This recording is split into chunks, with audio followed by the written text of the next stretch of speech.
Bonjour tout le monde, mon nom est Marie-France Lefort, je suis l'auteure des outils essentiels du parent bénévole, une initiative de parents partenaires en éducation qui vise à donner des outils justement aux parents qui choisissent d'exercer leur bénévolat au sein des conseils d'école et aussi des comités de participation des parents des conseils scolaires des écoles de langue française en Ontario.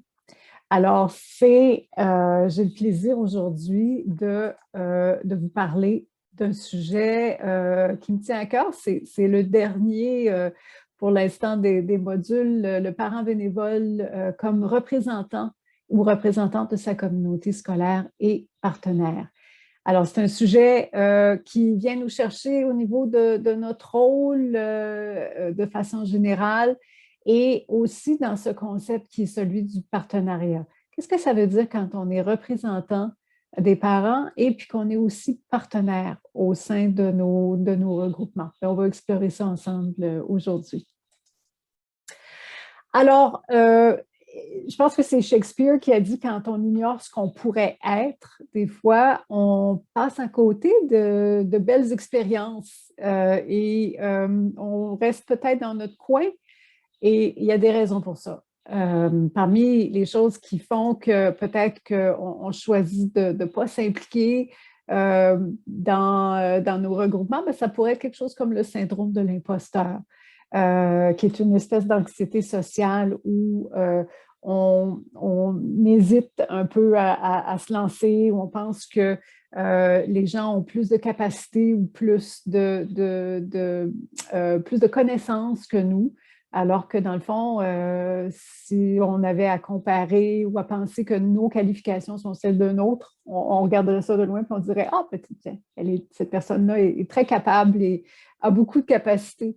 Alors, des fois, ce syndrome de l'imposteur-là, il se place devant nous et des opportunités comme ça de jouer un rôle plus grand dans nos regroupements et peut-être de prendre un poste de leadership, par exemple.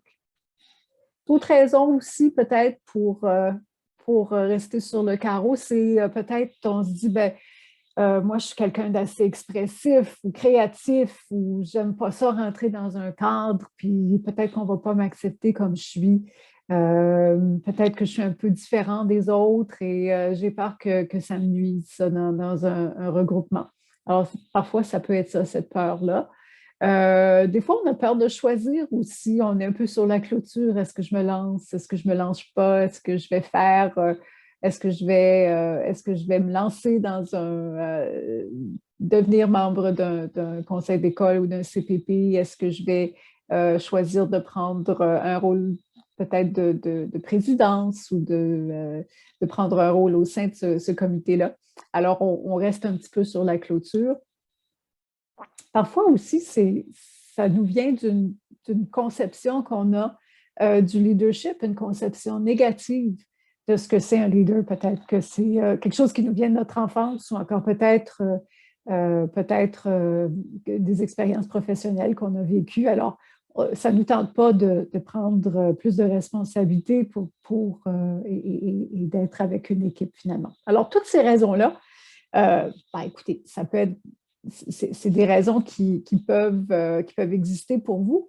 Cela dit, je pense que c'est important de se rappeler que représenter sa communauté scolaire, représenter les parents au sein de son conseil d'école, par exemple, il n'y a pas d'attente qu'on soit meilleur que les autres, il n'y a pas d'attente qu'on soit plus doué, qu'on ait plus de connaissances ou de capacités que quelqu'un d'autre. Dans le fond, vous seriez là parce que vous êtes comme les autres, puis vous représentez, vous avez cette capacité de représenter les autres. Une fois qu'on a dit ça, bien entendu, c'est sûr aussi que ça demande un petit peu de travail, un petit peu de préparation, puis je pense que c'est clair dans des documents qu'on retrouve sur les conseils d'école ou les comités de participation des parents que l'attente qu'on a, par exemple, c'est que vous soyez préparés pour les réunions, que vous appreniez votre rôle et puis que vous fassiez aussi au mieux que vous pouvez une contribution au sein de votre organisme. Alors, passons par-dessus le syndrome de l'imposteur et lançons-nous. Et ça vaut la peine. PPE, Parents partenaires en éducation, a pris la peine de sonder les directions d'école pour savoir un peu comment eux voyaient ça, le rôle de représentant de parents au sein d'un conseil d'école. Et qu'est-ce qui pourrait aller avec, quel genre de rôle ou de responsabilité. Alors, ils ont travaillé ça un peu en fonction du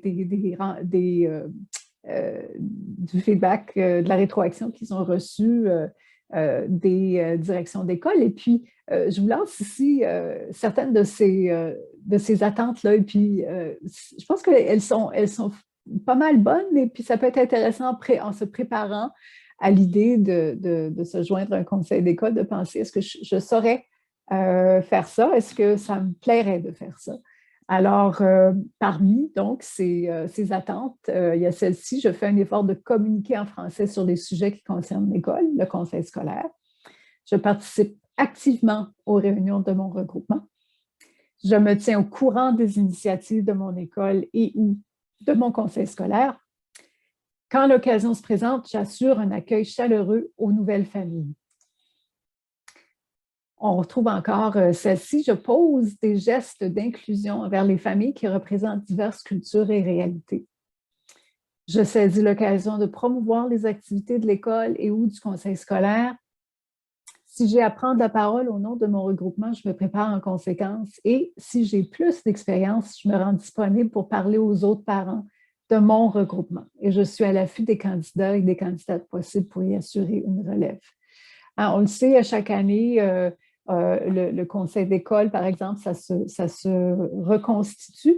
Alors, il y a toujours une occasion de prendre peut-être des responsabilités additionnelles ou encore pour certains de quitter, puis d'autres de venir prendre place autour de la table à ce moment-là. Donc, important, je pense, si on a un peu d'expérience, justement d'accueillir et puis de s'assurer que les nouveaux ont une belle expérience dès le départ et puis se sentent un peu orientés au travail d'un conseil d'école. En Ontario, peut-être que ce n'est pas quelque chose qui est si connu que ça, le ministère de l'Éducation préconise la valorisation du rôle que les parents jouent sur la réussite et le bien-être des élèves. Puis c'est une tendance qu'on a vue beaucoup, je dirais, depuis le début des années 2000. On se rendait compte, les recherches ont montré que lorsque les parents étaient impliqués, disons, à la maison au niveau de l'éducation, au niveau de l'appui à l'éducation de leur enfant, que ça faisait une différence au niveau du bien-être et aussi de la réussite de l'élève. Et autour de ça aussi, il y avait cette notion que si les parents s'intéressent à l'école, à l'environnement scolaire et connaissent les ressources, se sentent à l'aise avec les enseignants, se sentent à l'aise avec la direction, s'ils peuvent participer aussi à leur niveau à certaines décisions, que quelque part, ça aussi, ça rendait la communauté scolaire plus riche. Et puis, ça avait un impact sur le bien-être et sur la réussite des élèves. Alors, ce n'est pas un concept nouveau, mais c'est un concept qui est bien implanté en Ontario depuis les années 2000. Tellement qu'on forme des enseignants et des directions d'école à collaborer avec les parents. Ça fait maintenant partie des programmes de formation pour les enseignants, pour les directions d'école. On les forme à collaborer avec les parents pour mieux connaître les besoins, les forces et les personnalités de chaque élève. Alors, parlons-en du rôle de direction d'école parce que comme conseil d'école, c'est avec les directions que l'on va bien sûr traiter le plus souvent. Une direction d'école, c'est quelqu'un qui est responsable de l'enseignement qui est dispensé aux élèves de l'école, de l'organisation de l'école et aussi de son administration. Alors ça, c'est un règlement qui existe en fonction de la loi sur l'éducation. C'est certain aussi que s'il y a des changements ou des nouvelles politiques ou directives en éducation, la direction d'école est appelée à jouer un rôle pour assurer que ce changement-là se fasse bien dans l'école, soit bien intégré. Il y a un autre aspect que vous avez peut-être constaté en étant dans l'école comme parent bénévole, c'est que une direction d'école, c'est quelqu'un qui fait beaucoup de choses en même temps. Donc, j'ai choisi un peu cette icône de jeune homme à bicyclette qui jongle avec plusieurs balles. Bien, parfois, une direction d'école, ça se sent comme ça. Elle peut autant se demander comment elle va remplacer un enseignant malade le matin qu'avoir à faire avec peut-être un parent au secrétariat ou peut-être qu'il y a un bris quelque part à la fournaise ou dans une toilette quelconque. Ils doivent tout de suite, bon, il faut régler ça parce qu'on ne veut pas qu'il y ait d'inondation, on veut pas on veut qu'il y ait de la chaleur à l'école cette journée-là. Alors, la direction d'école est toujours au centre de tout ce qui se passe au niveau de l'école. Alors, c'est un poste qui est très particulier et donc aussi, c'est un peu l'interlocuteur privilégié du conseil d'école. Certainement, donc, on a parlé un peu de ce modèle-là, là, où il y a ce lien nécessairement entre la direction d'école et le conseil d'école.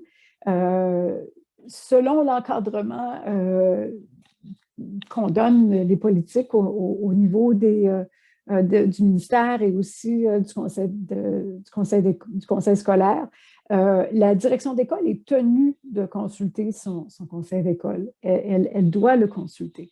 Le conseil d'école, en retour, il peut présenter des recommandations à la direction d'école et par le biais aussi du comité de participation des parents au conseil scolaire, le conseil d'école peut envoyer des recommandations au conseil scolaire. Donc, cette notion qu'il y a des liens entre la direction d'école et le conseil d'école, mais aussi entre le conseil d'école et le conseil scolaire. Lorsqu'on parle du travail qu'on peut faire, puis comment on va s'investir dans notre rôle de membre d'un conseil d'école, c'est un modèle que je trouve utile pour y voir clair et puis pour pleinement jouer son rôle de représentant des parents. Alors, si on peut imaginer qu'on a 3 cercles, l'un à l'intérieur de l'autre, et puis à l'extérieur, on a un espace qui s'appelle l'espace qui revient à quelqu'un d'autre. Donc, si, par exemple, l'enseignement des mathématiques, ça ne revient pas aux parents. C'est quelque chose qui est en dehors des responsabilités des parents. Alors, on met ça quelque part dans l'espace en dehors des cercles. L'espace d'influence, ça relève de tout ce sur quoi un parent, n'importe quel parent dans la communauté scolaire peut avoir une influence. Par exemple, on pourrait envoyer un sondage aux parents pour connaître leur intérêt sur telle ou telle chose et le parent pourrait y répondre. Alors, c'est une façon d'avoir de l'influence. On peut aussi, bien sûr, aller à des rencontres par enseignant. Il y a plusieurs façons d'avoir de l'influence, mais dans l'espace d'influence, tous les parents ont à peu près la même influence. Voilà. Les 2 espaces qui sont utiles à connaître pour un membre de conseil d'école, c'est l'espace de collaboration et tout au centre ici, l'espace de créativité.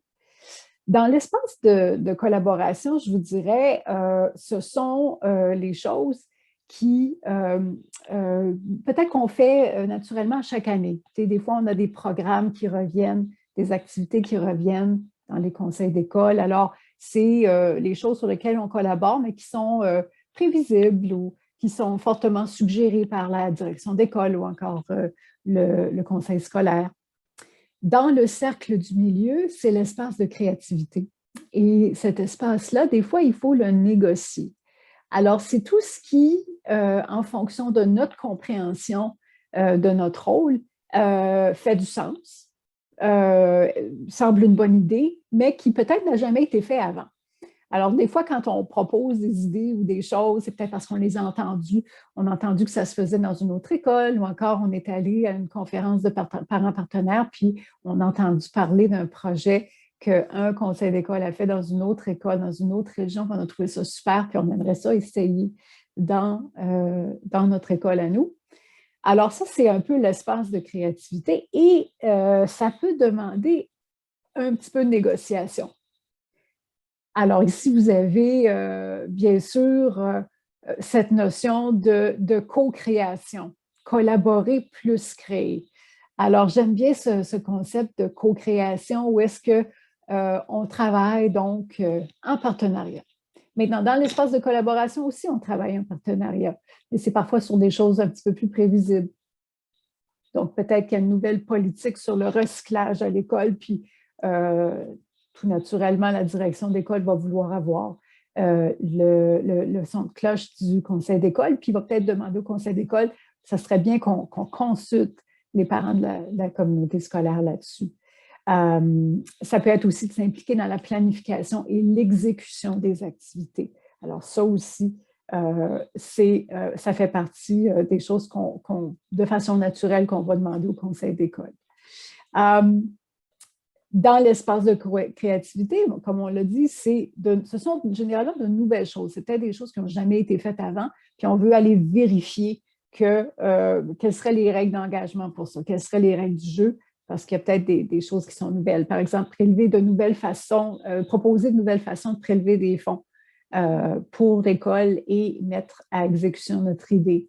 Peut-être on a un projet inusité en tête, puis on veut impliquer davantage les parents à l'école. Alors, il faut premièrement développer notre projet et le présenter. Alors, ça peut demander un peu plus de conversation, un petit peu plus de communication avec la direction. Et donc, si on est là, ce que j'ai eu le goût de faire, c'est vous offrir peut-être des façons d'aborder le dialogue avec la direction d'école pour commencer quelque chose de nouveau. Vous pourriez aussi vous servir de ces questions-là s'il y a une nouvelle direction d'école. Donc, vous commencez à neuf avec quelqu'un de nouveau.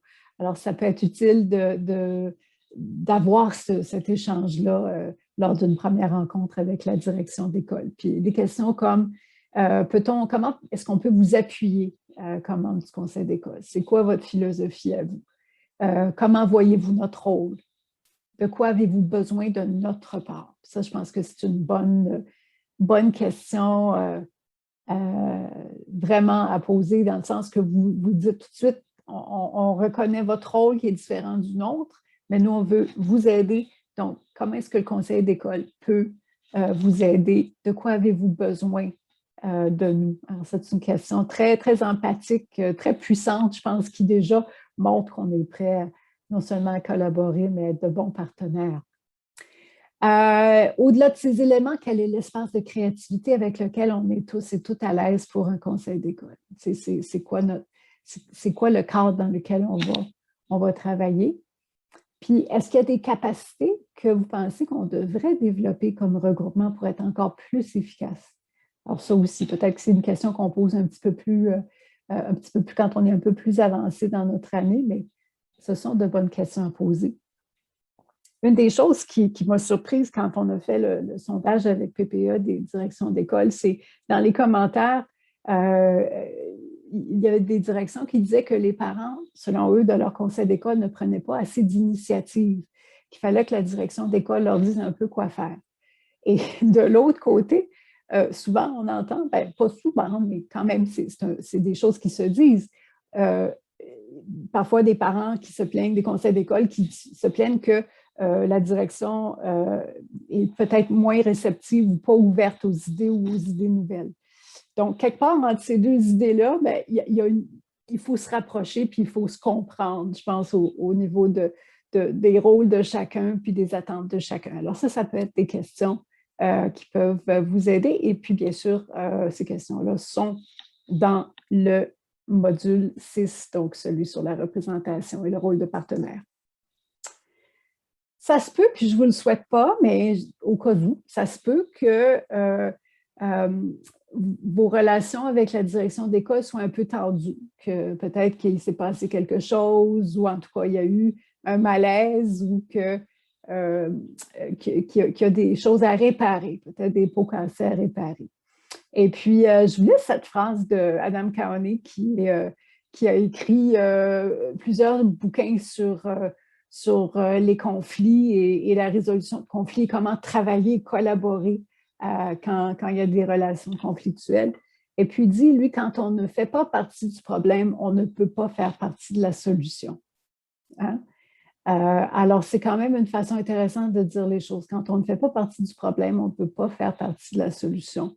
L'idée, c'est que c'est toujours de reconnaître peut-être le rôle qu'on a pu jouer peut-être dans le fait que les relations se dégradent et qu'en connaissance de cause, bien, on aimerait ça réparer et travailler ensemble pour établir la relation sur de meilleures bases. Alors encore là, les questions qu'on a vues plus tôt peuvent être utiles pour ouvrir le dialogue. Mais des fois, ça peut être utile de reconnaître qu'une chicane ou un conflit, ça ne se crée pas tout seul. Généralement, ça prend deux parties. Alors, de reconnaître qu'on a notre part aussi là-dedans. Des fois, ça se passe dans des groupes où on est là depuis longtemps. C'est sûr que les conseils d'école peuvent aussi être un peu victimes de ça, où ce sont les mêmes personnes qui reviennent pendant un bout de temps chaque année. Puis, on a glissé dans des attitudes où on n'est plus tellement proactif, où on est plutôt réactif. Et comment est-ce qu'on sait qu'on est dans une façon de penser ou une façon d'agir qui est plutôt réactive? Bien, des fois, c'est dans le langage. Ça, c'est adapté pour ceux et celles qui connaissent Stephen Covey, les 7 habitudes des gens efficaces, vous reconnaîtrez le vocabulaire. Donc, quand on est en mode réactif, on va peut-être dire on ne peut rien faire, c'est tout arrangé d'avance, c'est tout décidé d'avance, on ne va pas permettre que ça se passe. On va peut-être utiliser du langage comme je dois faire quelque chose ou je ne peux pas faire quelque chose. Alors que quand on est dans un mode créatif, de collaboration, de co-création, bien, le langage est autre. On regarde des options. On peut, peut-être qu'il y a quelque chose qui n'est pas possible, mais on peut regarder à plusieurs options. Je peux choisir une approche différente. Je propose quelque chose. Alors, juste de faire attention des fois au langage qu'on utilise et si on est en train de tranquillement de se complaire dans un mode proactif, on attend que les autres nous demandent de faire des choses plutôt que de proposer, justement.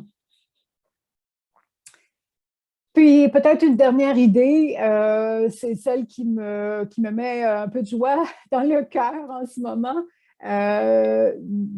Si on regarde par en arrière la création des écoles de langue française gérées pour et par les francophones en Ontario, ce n'est pas si vieux que ça.